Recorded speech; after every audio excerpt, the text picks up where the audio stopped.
로마서는 꼭 강해를 한번 하고 싶은 그런 성경입니다. 성경 중에 성경이라 그러고 우리 믿음의 원리를 아주 잘 정리해 놓은 그런 성경이기 때문에 강해로 설교를 하고 싶은데 이 생각해 보니까 참 이렇게 어렵습니다. 쉽지 않습니다. 장별로 한 번씩 한다 하더라도 16장이니까 이게 한 넉 달 걸리지 않습니까? 그리고 이제 좀 이렇게 3절, 4절 이렇게 나누어서 좀 깊이 있게 들여다보려고 그러면 이거는 몇 년이 걸릴 것 같아요. 적어도 3년은 걸릴 것 같은데 그런 식으로 또 하기는 어렵고 그래서 사실은 갈라디아서 강의를 했습니다. 갈라디아서는 로마서의 축소판이다 그런 말이 있습니다. 그만큼 이제 로마서의 그 신학을 그대로 반영한 그런 서신이 갈라디아서인데 갈라디아서를 다 하고 난 뒤에도 여전히 좀 미흡함이 있어요.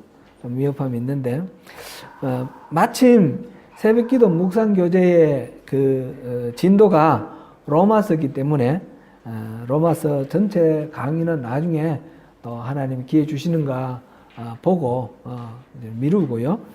일단 우선 로마서에 나오는 중요한 이슈들 몇 가지만 이렇게 한번 다뤄보면 좋겠다 그렇게 생각합니다. 지금 3장 오늘 19절부터 26절까지 우리 본문을 했는데 그 앞에 나온 이야기는 1장부터 3장까지는 단순하게 표현을 하면 인간은 모두 다 죄인이다 하는 것입니다. 이방인들 곧 하나님을 모르는 사람, 인간의 본래 자연적인 모습은 그냥 죄를 짓는 것이 본성이다 그런 거죠. 제가 여러 번 그런 비유를 드렸는데 이걸 놓으면 어떻게 되죠? 떨어지죠. 왜 떨어집니까? 중력 때문에, 그죠? 중력 때문에 이게 그냥 떨어지게 되어 있습니다. 그처럼 인간은 가만히 있어도 죄를 짓는다는 거죠. 죄의 본성 때문에. 죄를 짓기 위해서 이렇게 새벽 기도하거나 40일 작정 기도하거나 이럴 필요 없습니다.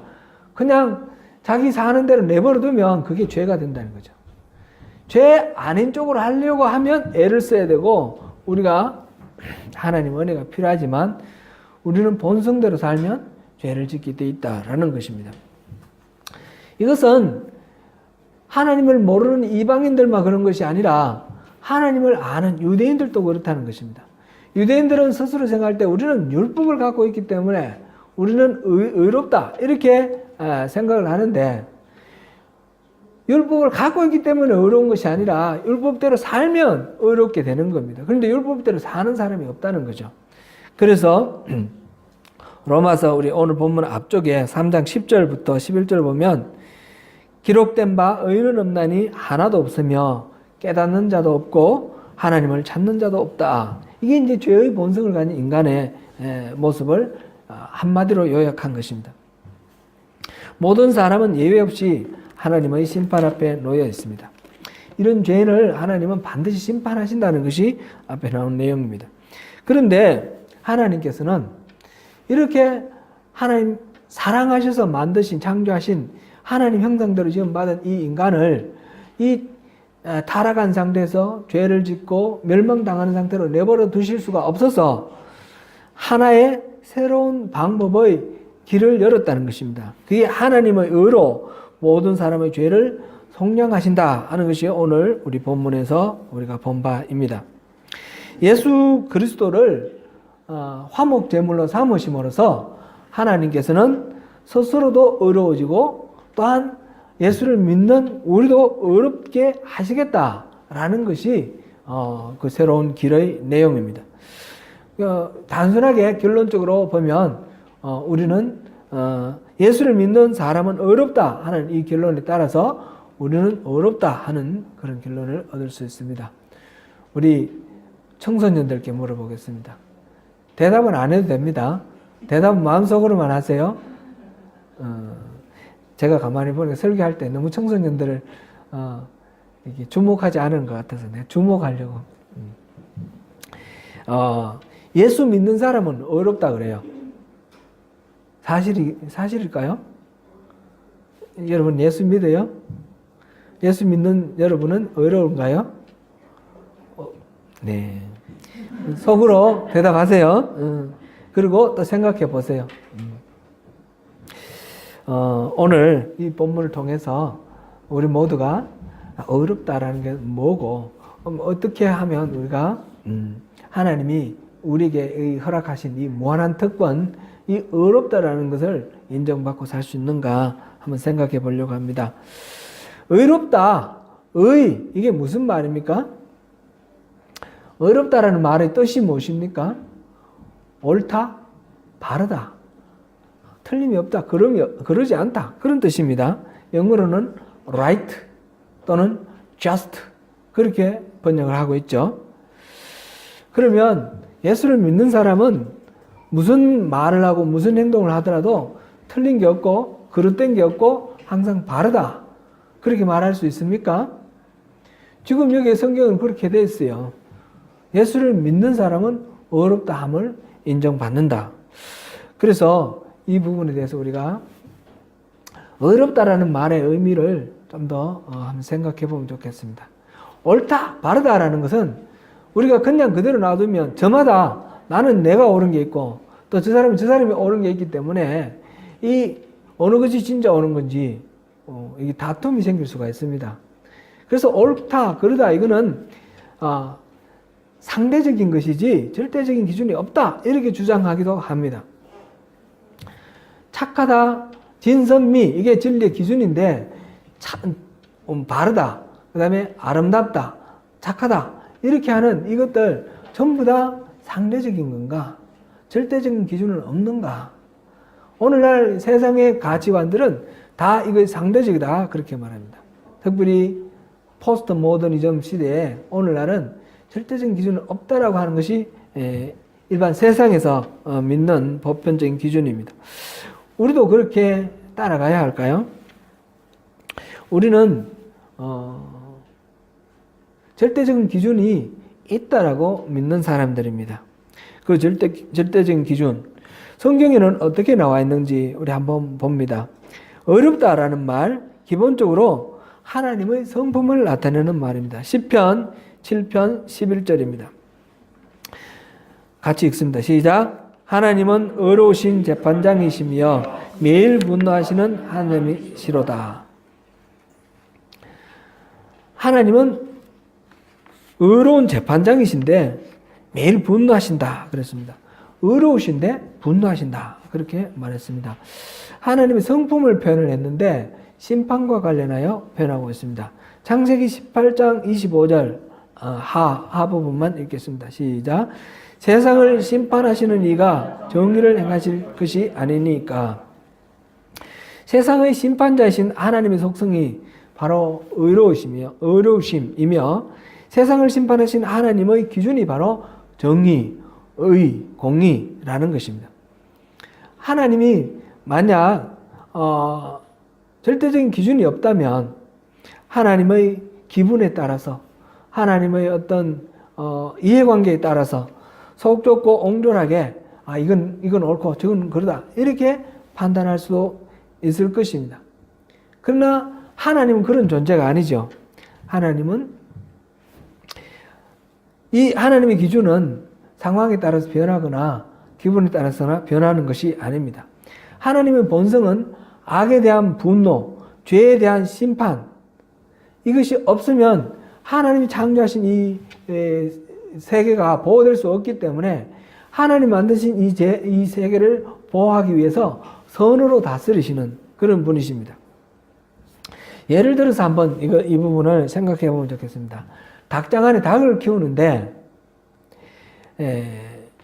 그 닭장 안에 삭괭이를 집어넣으면 어떻게 됩니까? 닭장 안에 평화는 깨어지게 됩니다. 닭을 기르기 위해서 닭장을 만들고 닭을 놓아 기르는데 삭괭이가 들어가면 닭을 잡아 죽입니다. 닭을 키울 수 없습니다. 당연히 삭괭이는 제거해야 됩니다. 하나님 만드신 세상 안에 죄가 들어오면, 죄가 들어오면 반드시 하나님의 원래 만드신 창조 질서가 어그러지고 깨지게 되어 있습니다. 파괴되게 되어 있습니다. 그래서 하나님은 이 하나님 만드신 세상 안에서 죄를 끄집어내야 이 상태가 보호가 됩니다. 하나님의 심판이라는 것은 바로 이 하나님의 창조 질서 속에 들어와 있는 죄를 제거하는 과정, 빼내는 과정, 이거를 끌어내는 과정이 바로 심판입니다. 그 심판의 기준은 뭡니까? 닭과 삭갱이 같이 하나님 만드신 그 질서에 맞는 것과 그렇지 않은 것, 하나님 의도와 다른 것, 이것이 기준이 되겠죠. 분명히 우리가 알아야 할 하나는 하나님은 심판하시는 분이시며 심판의 기준은 하나님께서 정하신 것이고 하나님께서는 그것을 엄격히 적용하신다는 것입니다. 하나님은 결코 죄를 눈 감아 버리고 지나가시는 분이 아니시고 그냥 용납하시는 분이 아니시라는 것입니다. 하나님은 의이시며 하나님의 그 의를 실천하는 것이 하나님이 만드신 창조 질서를 사랑하는 사랑의 표현이 됩니다. 오늘날 하나님에 대한 많은 오해가 있습니다. 신약 시대의 하나님과 구약 시대의 하나님이 다르다 이렇게 말하기도 합니다. 신약 시대의 하나님은 한없이 자유롭고 용서하고 이렇게 하시는데 구약 시대는 무섭고 심판하고 이렇게 하는 그런 하나님, 구약 시대와 신약 시대의 하나님 다르지 않느냐 그렇게 생각도 하는데 하나님은 변함이 없으신 분입니다. 구약 시대에 그 무섭고 심판하시는 하나님이 신약 시대에도 그대로 계시는 것이며 신약 시대의 이 사랑스러운 하나님이 구약 시대에도 그대로 계셨습니다. 하나님은 변함이 없으신 분입니다. 하나님은 악에 대해서 진노하시고 죄는 반드시 심판하시는 분이십니다. 그것이 공의로우신 하나님이십니다. 그런데 이 의에 대해서 생각은 여러 가지로 좀 단순하지가 않습니다. 바리새인들이 생각하는 의와 예수님이 생각하시는 의가 달랐습니다. 왜 그랬습니까? 바리새인들은 자기들을 하나님을 섬긴다, 하나님의 공의를 세운다라는 그런 명목 하에 예수님을 잡아 죽였습니다. 그들은 율법에 나오는 조항들을 있는 그대로 지키는 것이 그것이 의로운 것이다. 이렇게 생각을 했습니다. 성경을 보면 의라는 것은 율법에 나오는 조항들을 그대로 지키는 것이 아니라는 것을 여러 가지로 우리가 알 수가 있습니다. 율법은 모세 때에 주어진 것입니다. 그런데 성경에 보면 노아는 의로운 사람이다 그랬습니다. 그리고 욥 같은 경우도 당대의 의인이다 이렇게 말했습니다. 이 노아나 욥은 율법하고 훨씬 이전에 의로운 사람으로 인정받았습니다. 곧 의는 율법을 지키는 것과 상관이 없습니다. 지금 로마서 3장 뒤에 앞에와 뒤에 계속해서 나오는 의는 율법을 지키는 것이 아니다라는 것을 지금 계속 말하고 있는데 아브라함 같은 경우도 아브라함이 하나님의 약속을 듣고 믿음으로 의롭다라고 인정받은 것이지 그 율법 조항을 지킴으로 의롭다고 인정받은 것이 아니다라는 말씀을 여기서 로마서에서 지금 우리가 볼 수 있습니다. 예수님은 요한복음에서 보혜사 성령님이 오시면 죄와 의와 심판에 대해서 세상을 책망할 것이다 라고 말씀하셨는데 죄와 의와 심판 이것을 심판하는 것은 결국은 같은 것입니다. 죄는 의와 반대되는 개념이죠. 이 죄와 의를 판단하는 것이 바로 심판입니다. 죄에 대한 이해가 잘못되어 있으면 의에 대한 이해도 잘못될 것이고 심판도 잘못될 것입니다. 죄가 무엇인가? 죄는 원래 헬라어 단어로 하마르티아라는 단어를 쓰는데 이거는 관역을 벗어났다 그런 뜻입니다. 그것은 관역은 왜 벗어납니까? 관역이 움직여서 그렇습니까? 그런 것이 아니죠. 조준을 잘못해서 그런 거죠. 견장을 잘못하니까 관역을 벗어납니다. 견장을 정확히 한다면, 정확하게 그곳으로 향해 간다면 그 관역의 가운데 맞을 것입니다. 우리가 말하는 죄, 가령 살인이나 도둑질, 폭행, 음행 이런 거는 죄의 현상인데, 그래서 죄의 본질하고는 다릅니다. 이런 현상이 나타나는 것 중심에 뭔가 견장이 잘못되어 있는 그런 죄가 있다는 것입니다. 곧 하나님의 뜻을 견장하는 것이 아니라 곧 자기의 욕망, 자기중심적으로 자기의 판단을 생각하는 것, 이것이 결국 죄의 현상들을 빚어내는 죄의 근원이라는 것입니다. 인간관계를 깨는 가장 큰 요인이 무엇입니까? 결국 자기중심적인 생각입니다. 자존심입니다. 서로 자기를 높이고 자기의 유익을 구할 때 갈등과 다툼이 생깁니다. 겉으로 드러나지 않는다 하더라도 마음속에 미움, 원망, 불평, 불만 이런 것들이 죄의 현상들이 생기게 발생하게 됩니다. 하나님을 바라볼 때 하나님에게만 초점을 맞출 때 이런 모든 문제들은 소멸이 됩니다. 곧 의인은 하나님을 믿는 것, 하나님을 의지하는 것입니다. 노아가 의인으로 평가를 받은 것은 노아가 잘못을 저지른 것이 없었기 때문에 의인이었다 이런 뜻은 아닙니다. 언제나 하나님을 의지하는 삶을 살았기 때문에 의인이다 이렇게 평가를 받았습니다. 의로우신 하나님의 성품으로 비춰보면 언약관계를 성스럽게 지키는 사람에게는 상을 주시고 그것을 버리는 사람에게는 벌을 주시는 것입니다.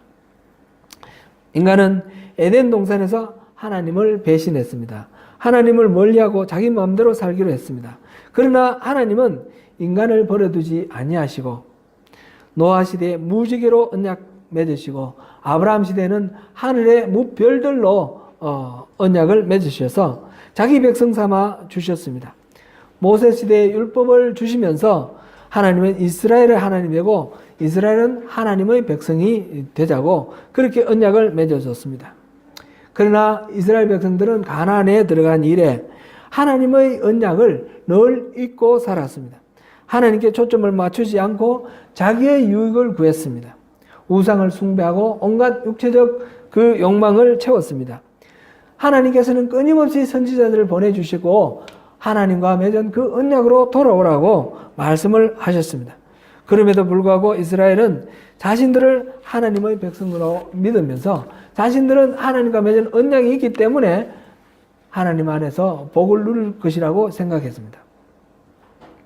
그러나 로마서 2장에서 유대인이 율법을 가지고 있는 것이 결코 구원이 되지 못한다라고 하였습니다. 율법은 20절 우리 한번 읽어보시겠습니다. 20절. 그러므로 성경 이거는 제가 PPT 안 만들었습니다. 성경을 찾아서 같이 읽습니다. 시작. 그러므로 율법의 행위로 그의 앞에 의롭다 하심을 얻을 육체가 없나니 율법으로는 죄를 깨달음이니라. 율법은 그것을 통해서 우리를 의롭게 만들기 위해서가 아니라는 것입니다. 율법을 통해서 우리가 죄인이라는 것을 깨닫게 하기 위해서 율법을 주셨다는 것입니다.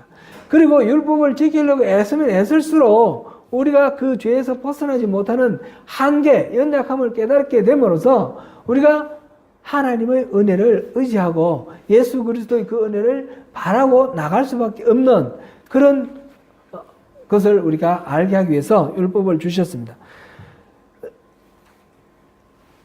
율법을 거울의 비율로 우리 생각해 보면 좋겠습니다. 거울을 보면 우리 얼굴에 예를 들어서 이렇게 검정이 묻었다면 보면 거울로 알 수가 있죠. 그냥 거울을 안 볼 때는 우리가 묻었는지 안 묻었는지 모릅니다. 그런데 거울을 보면 알 수가 있습니다.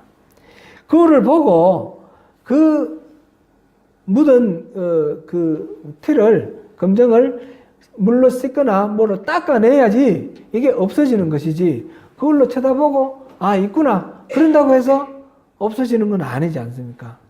율법은 그렇게 비춰주는 거울이라는 것입니다.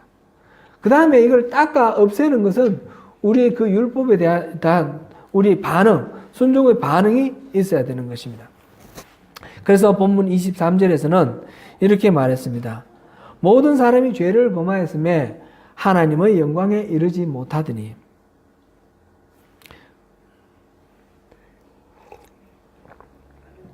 사람은 아무도 하나님의 영광에 이르는 자가 없습니다. 죄의 본성 때문에 그렇습니다. 죄의 삭은 사망입니다. 그러나 하나님은 이 언약을 깨뜨린 사람들을 그냥 버리지 아니하시고 은혜와 자비와 오래 참음으로 용서하시고 허물을 덮으시며 불쌍히 여기십니다. 하나님의 이 심판하시는, 죄에 대해서 용납하지 아니하시고 심판하시는 이 성품과 이 공의의 성품과 하나님이 끊임없이 용납하시는 이 사랑의 성품이 어떻게 이 충돌되지 않고 이 문제가 해결이 돼야 되는데 어떻게 하면 그것이 해결이 될까? 이 표현이 적절한지 모르지만 하나님도 많이 고민이 되신 것 같아요. 하나님 고민하실 일은 없지만요. 우리의 어떤 관점에서, 시각에서 생각해 보면 그만큼 이 심각하고 어려운 문제라는 것이죠. 그래서 하나님은 새로운 방안을 여셨습니다. 그것이 하나님의 의라고 여기서 21절, 이제는 율법 외에 하나님의 한 의가 나타났으니, 그전에부터 있었지만 이제 드러났다라는 그런 뜻이죠. 하나님의 한 의가 이렇게 드러났습니다. 그것이 바로 십자가입니다. 예수 그리스도 안에 있는 속량으로 말미암아 하나님은 은혜로 값없이 어렵다 하심을 얻은 자가 되도록, 그렇게 하시기 위해서 하나님은 예수 그리스도를 화목제물로 세우셨습니다. 십자가는 바로 하나님의 이 공의, 하나님의 심판, 하나님 진노를 나타내는 것입니다. 예수님이 그렇게 처참하게 그렇게 고난을 당하고 십자가에 달려 죽으실 만큼 우리의 죄가 그렇게 심각하고 끔찍하다라는 것을 먼저 우리가 생각을 해야 됩니다. 하나님은 약속을 깨뜨린 인간을 방치할 수가 없어서 거기에 대한 죄값을 요구하셨고, 하나님 등지고 배반한 모든 인간은 멸망을 당해야 되었습니다. 그래서 예수님이 십자가에 달려 죽으신 것입니다. 그렇게 예수님께서 그 무겁고 그 고통스러운 십자가를 지심으로 인해서 우리의 죄의 문제가, 죄의 값이 지불이 되었습니다. 예수님이 우리를 대신해서 심판을 받으신 것은, 우리가 이 교리는 계속해서 여러 번 들었기 때문에 별로 뭐 신선한 마음도 없고 또 그런 소리 하는구나 이렇게 생각이 될 수도 있습니다. 그러나 이것은 그냥 그렇게 심상하게 넘어갈 만한 그런 것이 아닙니다. 생각할 때마다, 십자가를 바라볼 때마다 다시금 절절히 느끼고 또 생각해야 될 부분이 우리의 죄의 문제입니다. 예수님이 우리를 대신해서 심판을 받으신 것입니다. 24절 우리가 보겠습니다. 그리스도 예수 안에 있는 구속으로 말미암아 하나님의 은혜로 값없이 어렵다 하심을 얻은 자 되었느니라. 이것이 하나님의 의입니다. 죄를 눈감아 주시는 것이 아니라 죄의 대가를 자신이 사람의 몸을 입고 성육신하셔서 이 땅에 오셔서 스스로 십자가를 지신 그 하나님의 은혜, 그 사랑 때문에 죄가 해결되도록 하는 것. 그 예수 그리스도가 그 하나님의 모든 진노를 다 받는 것. 절대 그냥 눈 감고 지나가지 않는 것. 그리고 우리를 그 죄로부터 구별해 주시는 것. 이것이 하나님의 의입니다. 닭장 속에 삭갱이 같은 우리 죄를 단호히 잡아 끌어내어버리고 우리에게 영생을 주시는 것. 그것이 하나님의 의입니다. 하나님의 의는 우리에게 구원이고 생명입니다. 로마서 1장 17절입니다.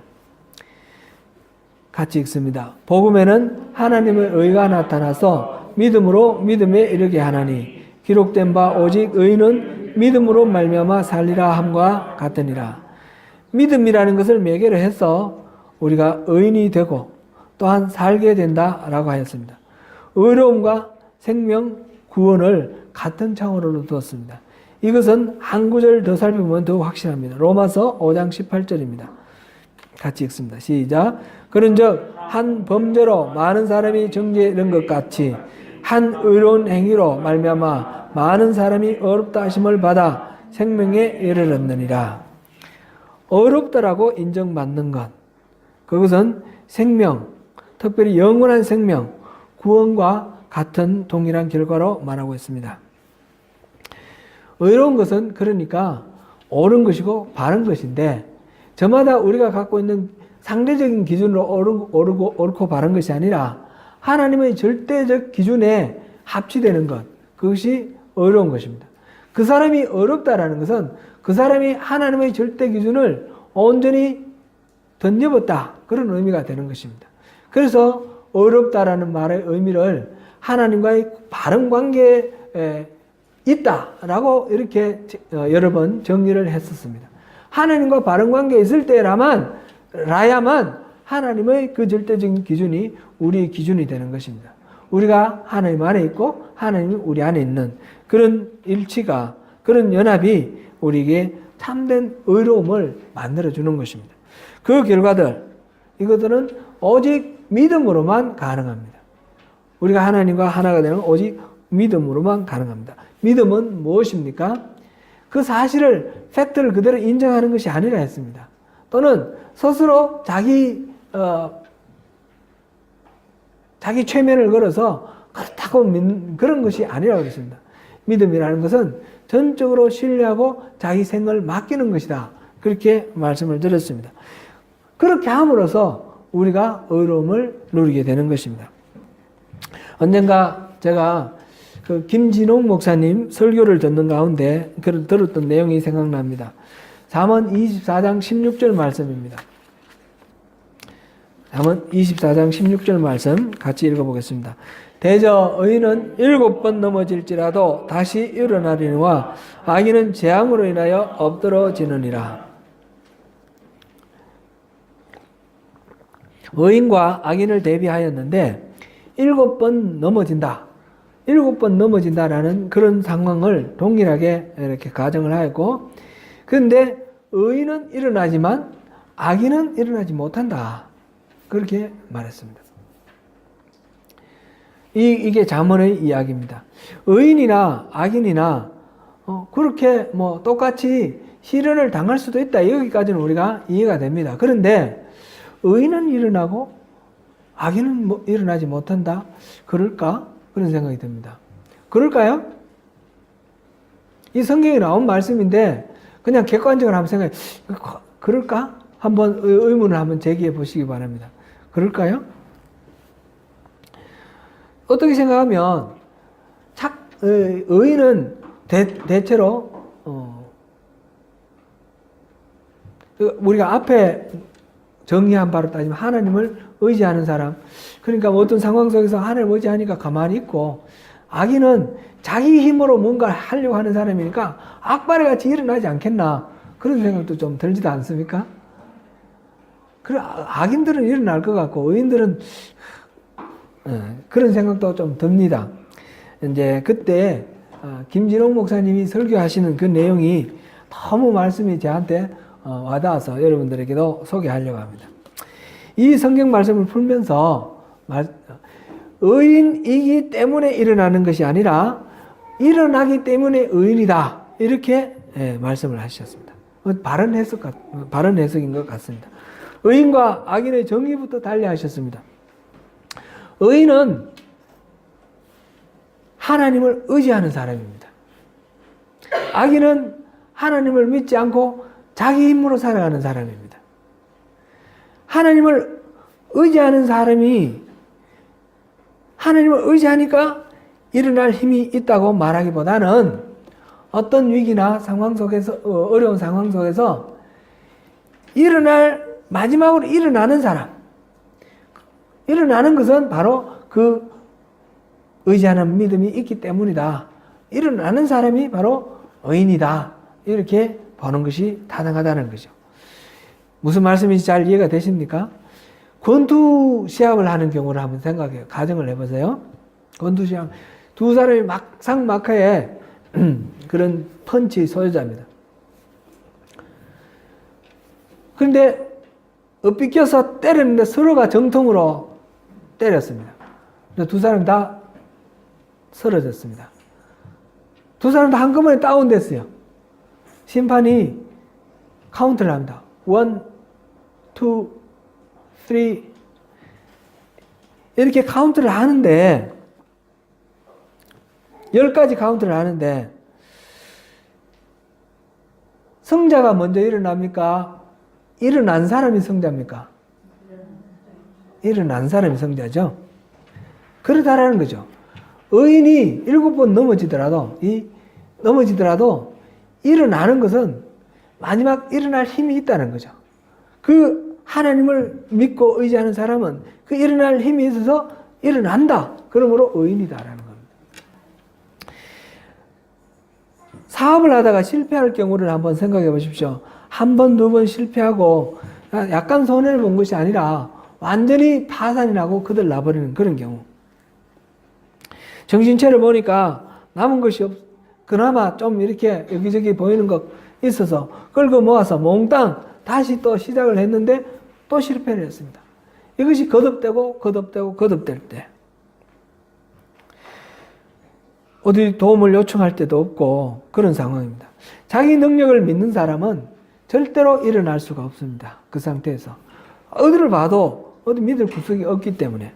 그러나 하나님을 믿는 사람, 7번 넘어지더라도 다시 일어난다는 것은 바로 그런 경우입니다.